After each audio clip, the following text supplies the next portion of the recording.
The cantina's blue-tinted lights cast eerie shadows across Kethfer's crystalline features as he faced the young historian. His forearms gestured slowly, each movement deliberate with age and battle-worn wisdom. "You want to know about the humans?" His translator crackled like old metal grinding against stone. The device had seen better days, much like its owner. 20 cycles ago, we made the greatest miscalculation in galactic history. The young historian, a spindly creature from the Rigel system, adjusted his recording device nervously. Around. The cantina buzzed with the low murmur of a dozen different species sharing drinks and war stories. But something about Kethfer's tone made nearby conversations fade to whispers. The Zephyrian veteran's eyes, Clouded with memory. their natural luminescence dimming like dying stars. The Galactic Defense Coalition was desperate back then. Really desperate.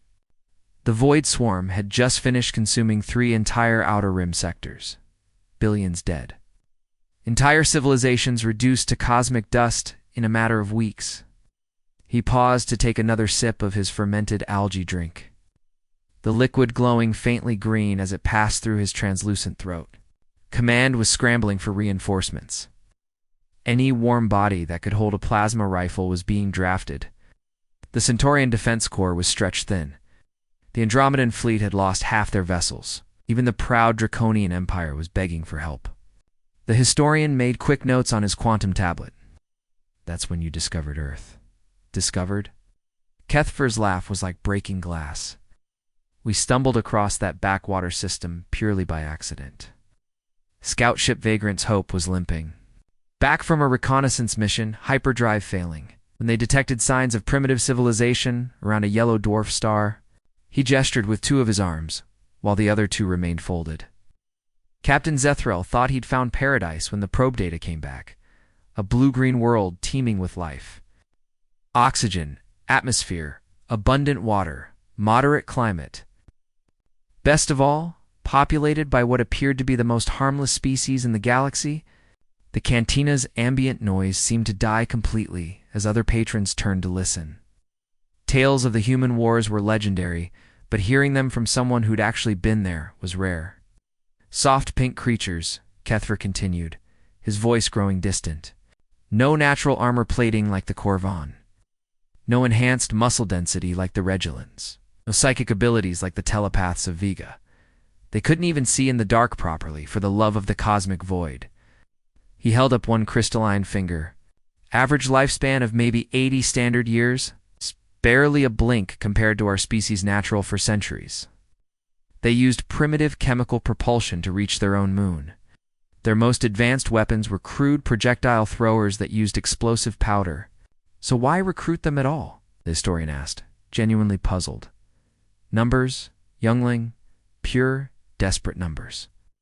Kethfer's 4 eyes fixed on the distance, seeing battles long past. The assessment team spent 3 cycles studying them. Anthropologist Dr. Vexarine filed a report that became required reading at the academy. Said these humans were barely evolved pack hunters. Tribal, emotional, prone to violence among their own species over resources and territory. He chuckled, but there was no humor in it. The report recommended limited recruitment for support roles only. Maintenance crews, supply handlers, medical orderlies. Simple tasks that wouldn't require advanced training or expose them to real danger. The historian's stylus moved rapidly across his tablet, but they agreed to join? "Oh, they were eager," Kethfer said, downing another gulp of his drink. Apparently their planet had just finished recovering from what they called a world war. Their leaders were all too happy to send their surplus population off to fight someone else's battles. Gave them something called signing bonuses and promised their families would be taken care of. Corvin mercenary at the next table leaned closer, his metallic carapace gleaming under the lights. Even hardened fighters respected stories about the human campaigns. The first transport ships arrived at Earth in what they call their year 2157. We expected maybe a few thousand volunteers. Instead, we got 500,000 applicants in the first week alone. Kethfer's voice carried a note of wonder even now. They lined up for kilometers outside recruitment centers. Old ones, males, females, every variation their species had. What struck our recruitment officers most was their enthusiasm. Other species joined the coalition out of duty or necessity. These humans acted like we were offering them the adventure of a lifetime. They asked when they could start fighting, not if they would survive. The historian looked up from his notes. That should have been your first warning. Should have been. Kethver agreed grimly. But we were so focused on their physical limitations that we missed them. Important details. Dr. Vexerine's report mentioned their unusual adaptability and concerning capacity for violence. But those were footnotes buried in pages of data about their weak bone density and poor sensory perception. He gestured toward the viewport where stars wheeled slowly past the station. We processed them through basic training facilities on Kepler Station, standard procedures, weapons familiarization, basic tactics, equipment maintenance. The instructors reported that humans learned faster than expected, but they were unorthodox. Unorthodox how? They improvised constantly, turned training weapons into tools, used environmental hazards as advantages, asked uncomfortable questions about enemy weaknesses and civilian casualties. Kethver's crystalline skin darkened with unpleasant memories.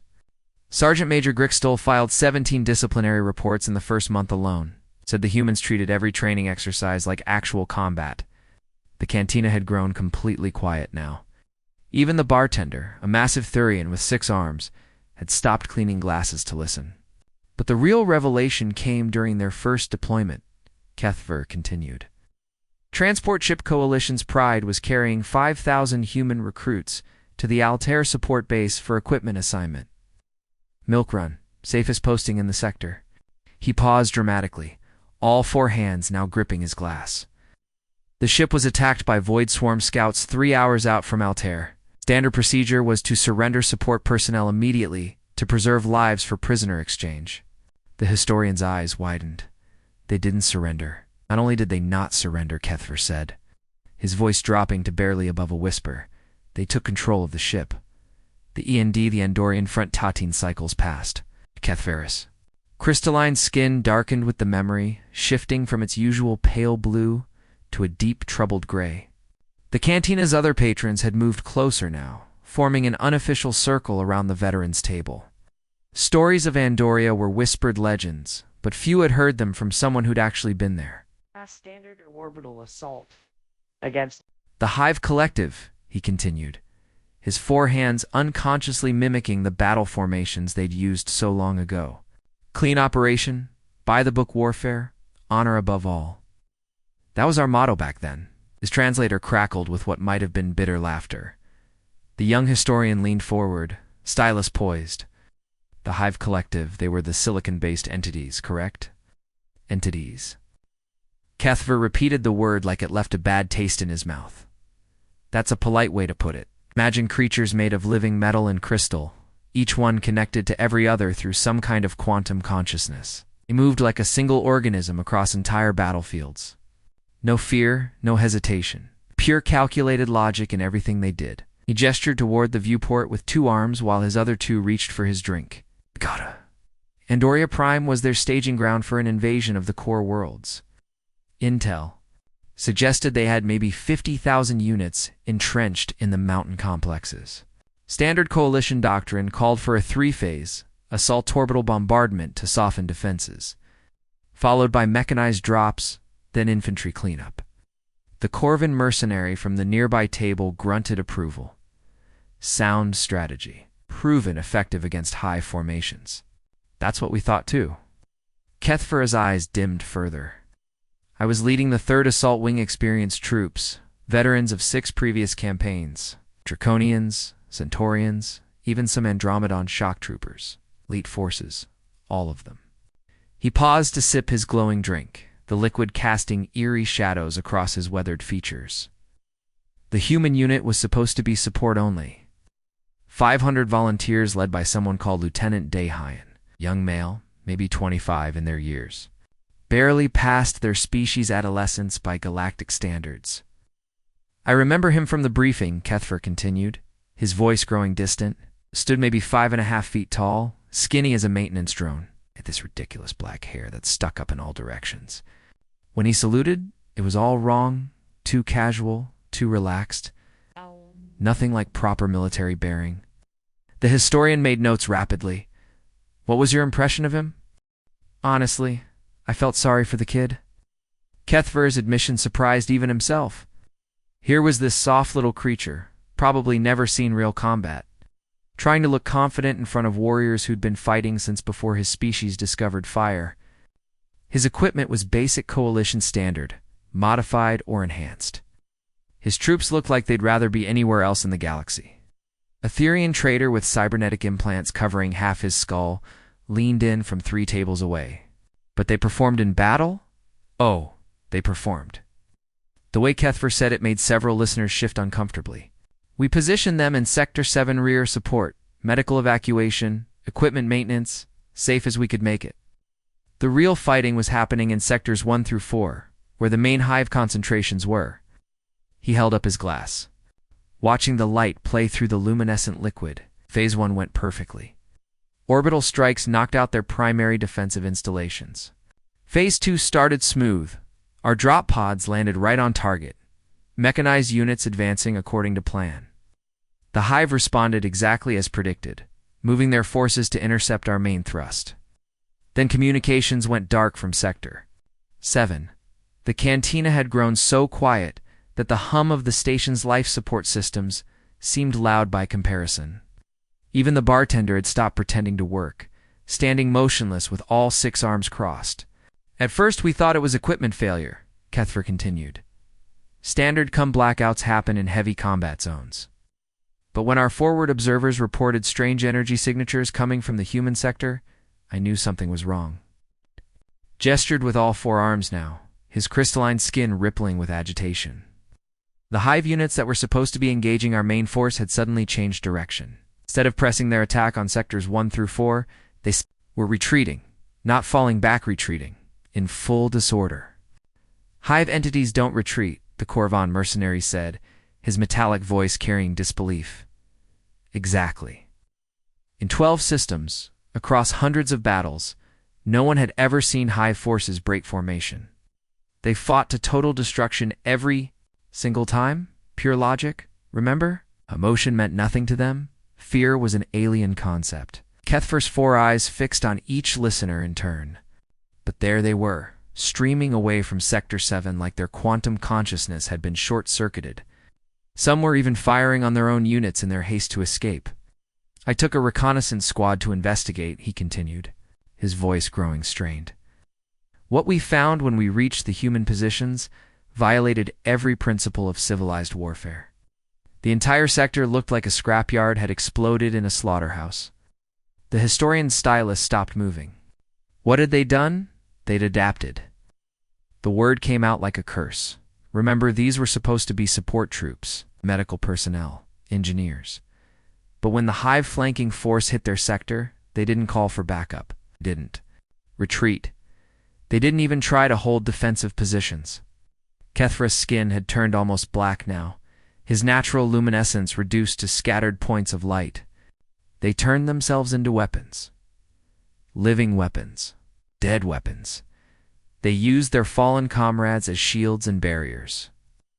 Their wounded were rigged as explosive decoys, volunteers who let themselves be captured, then detonated, improvised.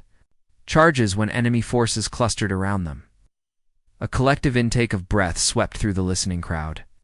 Such tactics were beyond the comprehension of most galactic species. But the worst part, Kethver whispered, was what they did. With their own blood. The historian looked up sharply. Their blood. Humans bleed red, you know. Bright red, like liquid fire. They'd learned somehow that hive optical sensors were particularly sensitive to that specific wavelength, so they used it. His 4 hands trembled slightly. Painted targeting markers on enemy positions, created false heat signatures to confuse. Hive tactical computers drew patterns that interfered with their quantum communication links. That's impossible, someone from the crowd called out. Hive consciousness can't be jammed by primitive chemical markers. Tell that to the 300 hive units we found wandering in circles, completely cut off from their collective, Kethver shot back. Tell that to the tactical computers that started calculating contradictory movement orders. Tell that too. The hive minds who began making emotional decisions for the first time in their existence. He drained his glass in one gulp, the glowing liquid casting shadows down his throat. When I finally reached the center of Sector 7, I found Lieutenant Dahian sitting in a crater surrounded by hive corpses. He was missing his left arm, using a salvaged enemy plasma weapon, and he was grinning, actually grinning. What did you say to him? I asked him about tactics. Wanted to understand how 500 support personnel had routed a force of 20,000 hive entities. You know what he told me? Kethfer's laugh was like shattering crystal. He said, "We improvised." The silence stretched for long moments. Before the historian found his voice again. Improvised how? That's just it, they refused to explain. Said it was classified and need to know. But I saw the aftermath. I saw what improvisation looked like to a human mind under pressure. Kethver's 4 eyes closed, as if trying to shut out the memory. They'd turned a standard defensive action into something that would give nightmares to species that didn't. Even sleep. And Lieutenant Dahian, promoted to captain 3 days later. Decorated for innovative tactical solutions and exemplary leadership under adverse conditions. The report never mentioned what those solutions actually were. Kethver signaled the bartender for another drink. The coalition brass didn't want details. They just wanted results. And the Hive Collective never recovered from Andoria. They kept fighting for another cycle or two, but something fundamental had changed. Their perfect logic had been poisoned by the concept of fear. They started making mistakes, hesitating, second-guessing their own tactical computers.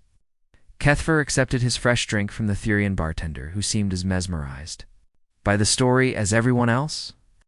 That's when we realized we hadn't recruited support personnel at all. We'd stumbled across a species of natural-born warriors who'd been pretending to be civilized. Kethver's hands trembled as he reached for his third glass of fermented algae, the bioluminescent liquid casting dancing shadows across his weathered crystalline features. The cantina had grown so quiet that even the station's artificial gravity generators seemed to hum louder than usual. Several patrons had actually moved, their chairs closer, forming an impromptu circle around the old veteran's table. The Nebula Maze incident, he began, his voice carrying the weight of nightmares that had haunted him for 15 cycles. That operation broke 3 of our senior commanders. They resigned their commissions rather than file the official report. Command had to classify the entire mission just to keep the details from reaching civilian populations. The young historian's recording device glowed softly as it captured every word. What made it so terrible? Terrible? Kethver's laugh was hollow, echoing strangely in the quiet space. Son, terrible doesn't begin to describe what we witnessed in that cursed sector. The Nebula Maze wasn't just a battlefield, it was a graveyard for sanity itself.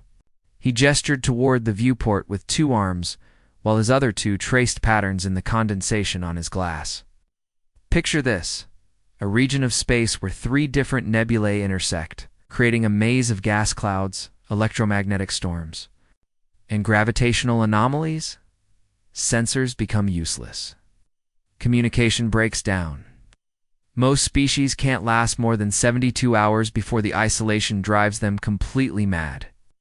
A draconian pilot at the next table nodded grimly. I've heard stories about ships found drifting in that sector. Crews dead by their own hands. Exactly, Kethver confirmed. The maze had been off-limits to Coalition forces for over a decade. Oh, but intelligence suggested the Shadow Syndicate was using it as a staging ground for raids on civilian transports. They'd adapted somehow, learned to navigate the chaos. The historian made rapid notes, so the Coalition decided to investigate. Against all conventional wisdom, yes. High Command was desperate to stop the raids. Cargo ships were disappearing weekly. The Syndicate's hit-and-run tactics were making the trade routes too dangerous for civilian traffic. Kethver's skin darkened to a troubled purple. They needed someone expendable for the reconnaissance. Mission? And they chose humans? Captain Nyang volunteered. The name seemed to stick in Kethver's throat. Female, mid-30s by human standards. Had served with distinction in the Andromedon campaign, but her psychological profile showed concerning signs of what their doctors called adaptive stress response. He paused, studying the faces around him. You have to understand, by this point we'd learned to be wary of human volunteers. They had this disturbing tendency to see impossible missions as personal challenges rather than death sentences. Cantina's atmospheric processors hummed softly as Cuthbert collected his thoughts. Nayang requested 40 soldiers, all human, all volunteers. Our psychologists ran extensive pre-mission evaluations. The predictions were unanimous. Total mental breakdown within 1 week, assuming they didn't kill each other first. But they accepted the mission anyway. Not only accepted it, they seemed excited about it. Cuthbert's 4 eyes reflected the blue-tinted lights like fractured prisms. I was the liaison officer assigned to oversee the operation from the command. Ship Stellar Wisdom. My job was to monitor their progress and extract any survivors when the inevitable breakdown occurred. A Corvan security officer leaned forward. How long did you expect to wait? 5 days maximum. We had medical teams standing by, psychologists ready to treat trauma-induced psychosis, and a full psychiatric facility prepared on the nearest starbase. Cuthbert's voice grew distant. The transport ship Quiet Resolve dropped them at the Maze's Edge on a Tuesday. Their last communication was Captain Nayang's voice saying, "Beginning reconnaissance. See you soon," and then nothing. Complete silence for 3 months. The weight of that silence seemed to press down on everyone listening. We sent in probe after probe, but the electromagnetic interference destroyed them all. Long-range sensors showed no life signs, no energy signatures, nothing. Command declared them officially lost after 6 weeks. The historian's stylus had stopped moving entirely. But they weren't lost. No, they weren't. Cuthbert's skin had turned almost black now, his bioluminescence reduced to scattered pinpricks of light. On the 91st day, our perimeter. Sensors detected a single ship emerging from the maze. The Quiet Resolve. Running on minimal power, limping toward our position like a ghost ship, he drained half his glass in one gulp. I led the boarding party myself. Expected to find corpses, maybe 1 or 2 survivors driven completely insane by isolation. Instead, I found 40 humans in perfect formation, standing at attention in the cargo bay. All of them. Every single one. Cuthbert's voice dropped to barely above a whisper, but they were ... different. Changed. Their eyes had this depth to them. Like they'd seen things that existed beyond normal reality. They moved with absolute precision, communicated in half sentences and gestures, as if they'd developed their own language during those 3 months. The silence stretched uncomfortably before someone finally asked, "What about Captain Nayang?" She was standing at the front of the formation, holding a datapad that contained the most comprehensive intelligence report I'd ever seen. Cuthbert's 4 hands clenched involuntarily. Detailed tactical analyses of 17 different Shadow Syndicate operations, psychological profiles of their commanders, battle plans for raids that hadn't even happened yet. How could they possibly have gathered that much information? That's what I asked her. The memory seemed to physically pain the old veteran. Nayang looked at me with those altered eyes and said, "We learned to listen, sir. The maze teaches you things if you're willing to learn. We know exactly what scares them now." A collective shudder ran through the gathered listeners. The very idea of learning from the maze's madness was deeply unsettling to most galactic species. But the real revelation came when we started studying their methods. Cuthbert continued. They hadn't just survived the maze's psychological effects, they'd weaponized them. Turned hallucinations into tactical advantages. Used the isolation to develop what they called ghost tactics. Ghost tactics, psychological warfare taken to its logical extreme. Cuthbert's voice carried a note of horrified admiration. They'd learn to make enemy forces see things that weren't there, hear voices of dead comrades, experience their own deaths in vivid detail, over and over again. The historian's recording device seemed to glow brighter, as if straining to capture the impossible nature of what it was hearing. The Shadow Syndicate raids stopped completely within a month, Cuthbert said. Not because we defeated them in battle, but because their own crews were refusing to enter ships. They'd wake up screaming about humans who walk through walls, voices that called to them from empty space, visions of their own deaths that felt more real than reality itself. And Captain Nayang, promoted to major and assigned to the Coalition's new Psychological Warfare Division. It's a division that hadn't existed before humans showed us it was possible. Kethver's laugh was bitter. She handed me a complete psychological profile of every enemy species we'd encountered, compiled from what she called field research. When I asked her how she'd gathered such detailed information, she smiled, the first emotion I'd seen from her since the rescue. "We learned to listen," she said. "The maze taught us to hear what others can't hear. Now we know exactly what scares them." The historian's stylus froze mid-sentence. "That's impossible. No species can survive that kind of psychological trauma, let alone turn it into a weapon. Possible is a human specialty, young one." Kethver's four eyes fixed on the historian with uncomfortable intensity. "They don't just survive trauma, they weaponize it. Take the very things that would destroy other species and turn them into tools for victory. The most disturbing part," he added after a long pause, "when I asked Major Nyang if she'd recommend similar missions for other human units, she said, only if they volunteer. The maze changes you, but it makes you better at what you need to do." The cantina remained silent for several minutes, the weight of the story settling over the gathered crowd like a heavy blanket. Finally, someone asked, "What happened to that Psychological Warfare Division?" Kethver's smile was sharp as broken glass. "It's still classified. But I'll tell you this much. There hasn't been a successful terrorist attack on Coalition space in over a decade. Turns out, when your enemies are too afraid to sleep, they don't have much time for planning operations. Proxima Station." The words came out like a death sentence, and Kethver's crystalline skin turned so dark it was almost black. The cantinas. Patrons had given up all pretense of their own conversations now. Even the bartender had stopped serving drinks. His 6 massive arms folded as he listened with the rest of them.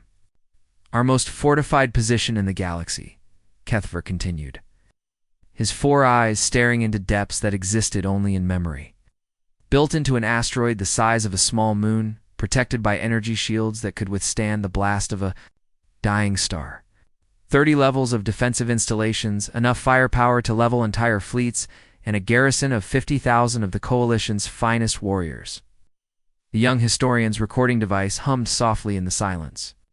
"What made it so important?" "Strategic position," a draconian pilot called out from across the cantina. "Controls the hyperspace lanes to 3 core worlds." "It's exactly right," Kethver nodded grimly. "Lose Proxima, and the enemy could strike at the heart of Coalition space. That's why we'd spent 20 years making it impregnable. How then? Engineer in the galaxy had contributed to its defenses. It was supposed to be unconquerable." He paused to sip his drink, the glowing liquid casting eerie reflections in his darkened features. Then the Devourers came. A collective shudder ran through the assembled crowd. The Devourers were legend's nightmare, creatures from the galaxy's distant past that most species preferred to think of as extinct. Ancient beings, Kethver's voice dropped to barely above a whisper. Older than recorded history. They'd consumed entire civilizations before our ancestors crawled out of their primordial seas. Energy beings encased in living metal, each one the size of a Coalition battleship, powered by the life force of worlds they'd devoured. The historian's stylus moved frantically across his tablet. How many were there? Or long-range sensors? Counted at least 3 million individual entities in the fleet that emerged from deep space. Maybe more, the sheer energy output was interfering with our detection equipment. Kethver's 4 hands trembled slightly as he continued. They moved in perfect formation, like a living constellation of death. No communication, no demands, no negotiation. Just inexorable advance toward our most critical defensive position. Corvin's security chief leaned forward. "Standard evacuation protocols should have been," Kethver agreed. High Command ordered immediate withdrawal of all non-essential personnel. The plan was to fall back, regroup, and hit them with everything we had from a safer distance. Classic strategic retreat. But the humans refused to leave, not volunteered to stay. The distinction seemed important to Kethver. Commander Taijin was in charge of the human contingent. Male, mid-30s by their reckoning, with this quiet way of speaking that made you lean in to hear every word. He'd served in 4 previous campaigns, earned decorations from 3 different species' military commands. The cantina's atmospheric systems cycled with a soft hiss, the only sound breaking the heavy silence as everyone waited for the story to continue. "I was part of the evacuation fleet," Kethfer said, his voice growing distant. "My transport was loading the last of the Centaurian engineers when Commander Tajan approached. Calm as you please, he requested permission to speak with Fleet Admiral Vexthera." "What did he say to the Admiral?" He asked how long the evacuation would take. Kethfer's skin flickered with brief points of light, like stars being born and dying in accelerated time, when told it would require another 18 hours to extract all non-human personnel. He nodded and said, "That should be enough time." The historian looked up from his notes. "Enough time for what?" "That's exactly what Admiral Vexthera asked." Commander Tajan just smiled this small, almost apologetic expression and said, "To hold the station, sir. We'll buy you the time you need." A Thurian trader with cybernetic implants covering half his skull made a sound of disbelief. 3,000 humans against 3 million devourers. It's not courage, that's suicide. "That's what we all thought," Kethfer admitted. Admiral Vexthera tried to order him to evacuate with the rest of us. Tajan politely declined, citing some obscure regulation about voluntary rearguard actions, said his people had voted unanimously to stay. Voted? Apparently humans vote on things like certain death. Kethfer's laugh was sharp as breaking crystal. Democracy in action, even when facing annihilation. Every single human on that station chose to stay behind and buy time for the rest of us to escape. The weight of that sacrifice seemed to settle over the cantina like a physical presence. Several patrons raised their drinks in silent toasts to warriors they'd never met. "The evacuation finished 16 hours later," Kethfer continued. "As our ships cleared the system's gravitational well, long-range sensors showed the Devourer fleet arriving at Proxima Station. 3 million ancient horrors, each one capable of destroying a capital ship, descending on a fortress defended by 3,000 humans. What happened next? For 47 days the impossible happened." Kethfer's 4 eyes closed as if the memory was too intense to witness again. "Those humans didn't just hold the station, they turned it into the galaxy's most effective slaughterhouse. Every day, our deep space monitoring stations picked up energy signatures of devourer entities being destroyed. A Rigelian merchant who'd been silent until now spoke up. How could primitive humans destroy beings that had consumed civilizations? That's the question that kept every military strategist in the galaxy awake at night," Kethfer replied. Devourers had faced the peak of 12 different galactic civilizations and consumed them all. They'd encountered every form of warfare, every technological advancement, every strategic innovation. He paused dramatically, but they'd never faced humans. What made the difference? Creativity, adaptability, and a complete disregard for what should have been possible. Kethfer's voice carried a note of something that might have been pride. While other species fought according to established doctrines, humans treated every battle like a puzzle to be solved. They turned the station's own defenses into offensive weapons, rigged maintenance systems as traps, and somehow learned to predict devourer movement patterns. The bartender finally moved, refilling glasses for the entire crowd without being asked. The story had become a communal experience, binding everyone present in shared amazement. But the most incredible part, Kethfer continued, was how they used the Devourer's own nature against them. These ancient beings fed on life energy, right? So the humans figured out how to make themselves toxic.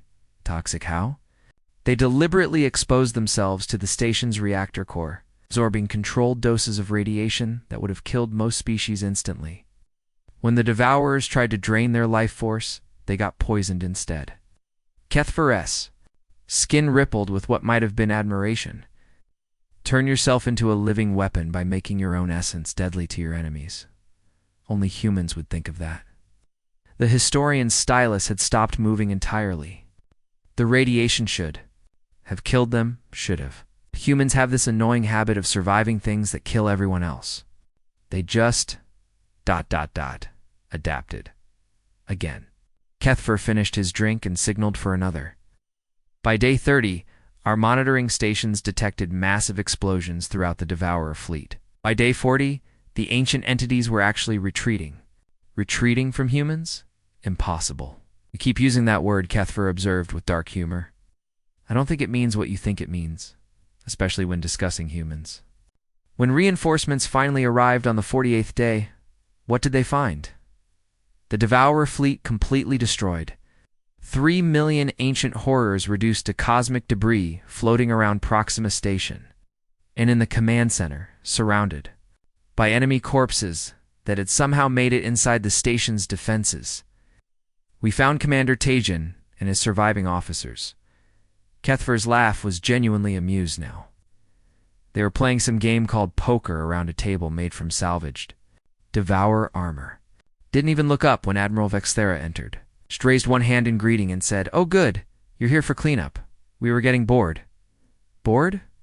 The historian's voice cracked with disbelief. "Bored," Kethver confirmed. 47 days of single-handedly destroying the most feared entities in galactic history, Commander Taijin was bored. When asked for his tactical report, he handed over a datapad and said, "Standard defensive action. No casualties worth mentioning. Recommend immediate station cleanup," and resumed operations. The cantina remained silent for long moments, before someone finally asked, "How many humans survived?"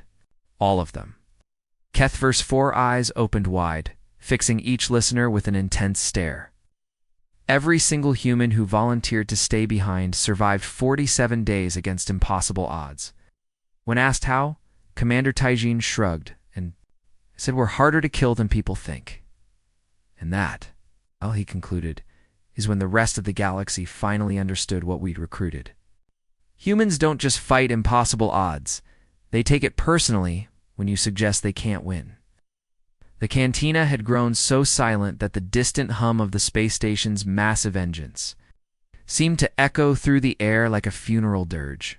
Every patron, from the smallest Regilian trader to the massive Therian bartender, had stopped what they were doing to lean in closer. The blue-tinted lights cast long shadows across weathered faces and alien features, all focused on the old Zephyrian veteran who sat staring into his empty glass like it held the secrets of the universe. Kethver's reflection was fractured across the curved surface of his drinking vessel, splitting his crystalline features into a dozen different angles. His 4 hands remained motionless on the table, but his skin had begun to cycle through colors deep purples of regret, flashes of silver fear, and the dull gray of exhaustion that came from carrying terrible knowledge for too long. "The war ended," he said finally, his voice barely above a whisper. "Not with victory, but with surrender. And not our surrenders." The young historian's recording device pulsed with soft light, capturing every word, every pause, every nuance of the veteran's testimony around them. The cantina's patrons had unconsciously formed a circle. Chairs scraped closer, conversations abandoned in favor of this final chapter of an impossible story. 17 different star systems, Kethver continued, his 4 eyes focusing on something far beyond the cantina's walls. 17 civilizations that had fought the Coalition for cycles, some for decades. The Mordian Empire, the Void Reapers, the Shadow Syndicate, the crystalline hegemony enemies that had seemed unbeatable just cycles before. He lifted his empty glass, studying the way the cantina's lights played through its transparent walls. On the same day, across 17 different sectors of space, they all sent the same message to Coalition Command. Unconditional surrender, immediate cessation of hostilities, complete withdrawal from contested territories. A Corvin security officer who'd been listening from the bar moved closer. What changed their minds? Fear, Kethver replied simply. Pure, overwhelming, galaxy-spanning. Fear of what humans had become. The Galactic Surrender Accords were signed in 43 different languages. The message was remarkably simple across all of them. Please make the humans stop. The weight of those words settled over the gathered crowd like a heavy blanket. The idea that entire civilizations had chosen defeat rather than continue fighting was almost incomprehensible to most galactic species. But it wasn't just the military victories, Kethver continued, his voice gaining strength as he approached the end of his tale. It was what humans did to the very concept of warfare itself. They didn't just win battles, they redefined what victory could mean. The historian's stylus moved rapidly across his tablet. How so? Other species fought to conquer territory, to gain resources, to prove superiority. Humans fought to solve problems. Eighth Force skin flickered with brief points of light. When?